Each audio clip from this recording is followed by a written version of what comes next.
Já, Sævaldur, komin á Norðurlandamót með undir 18 ára stúlkna. Hvernig er stemmingin á hópnum fyrir þessu móti? Stemmingin er bara rosalega góð sko. Þetta er búið að vera langt og strangt ferli og já, bara mikill spenningur, mikill tilhlökkun í stelpunum og staffinu og okkur hlakka bara mikið til að máta okkur á móti Norðurlandaþjóðunum. Það er ekki bara mikill tilhlökkun.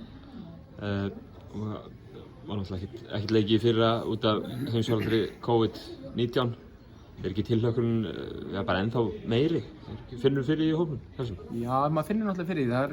Þetta voru 18 ára eru 2 ár, það er 03 og 04 og 03 stelpurnar fengu U16 fyrir þá 2 árum og eru að koma þá aftur núna, það sem eru eldra ári, en svo 04 stelpurnar yngra ári fengu U15 fyrir 2 árum en ekkert í fyrra, þannig að það er svona mjög forvitnilegt að sjá einmitt hvernig svona spennustíð verður og okkar hlutverk auðvitað kannski reyna að stjórna heið eins og hægt er en þú veist auðvitað maður, þetta er líklegt að þetta verði bara eins og beljur á vori sko, að fá að fara út og spila og máta sig á móti öðrum þjóðum er markmiðið allra leikmanna sem vilja komast í landsliðin sko.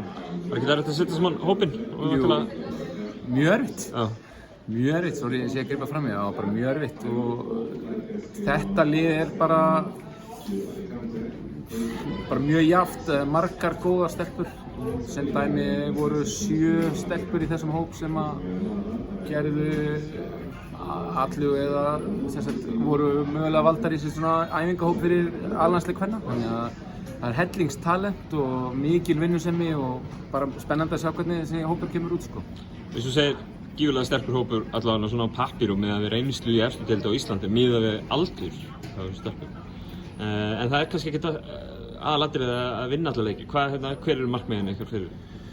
Sko markmiðin náttúrulega, yfirlýst markmið yngri landsliða Íslands er að búa til leikmenn fyrir allandslið kvenna eða allandsliðið okkar og reyna að styrkja liðin leikmennir að síðast að góðu til að eigi möguleika kost í allandsliði. Það er fyrsta markmið.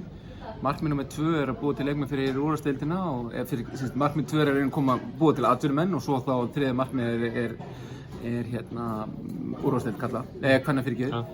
En sko, auðvitað vill maður fara í alla leiki til þess að vinna og við munum gera allt sem við gerum til þess en við erum líka að máta okkur á móti andstæðingunum, sjá hvar skóinn kreppir og hvar við þurfum að vera betri og bæta okkur og þannig getum við nýtt það til þess að verða betri allandsliðs leikmenn þegar fram í sækjum. Það leiðum við hópinn inn í sóttvarnar búblu í Kísakálju þar sem aðstæður eru það er ekki að verri endanum en hvernig eru tilfinningarnar svona, það er persónulega að vera á leiðin inn í búbluna? Persónulega bara mjög fínt sko, maður er bara fyrst og fremst þakklátur fyrir að fá að taka þátt í þessu verkefni og maður er búinn að reyna að passa sig eins og hægt er og stelpurnar er búinn að passa sig mjög vel í sumar og þetta er bara mikið tilhlökkun, búbla ekki búbla, Kísakálju er bara þannig svæði að skiptir engu máli hvort maður sé í búbla eina sem maður má ekki fara í sána á vatnið en að öðru leyti er þetta bara frábærar aðstæður, maturinn hann er góður og við höfum yfir enga kvarta, þetta er körfuboltaferð, við viljum máta okkur á móti andstæðingum sem eru vonandi allavega sama leveli við og vonandi við betri á einhverjum stöðum og aðrir verða betri, þetta verður við í keppinu þetta, þannig að við erum bara mjög spennt, búbla við bara erum ánægð að fá að spila, það er aðalatriði. Bestu þakkir.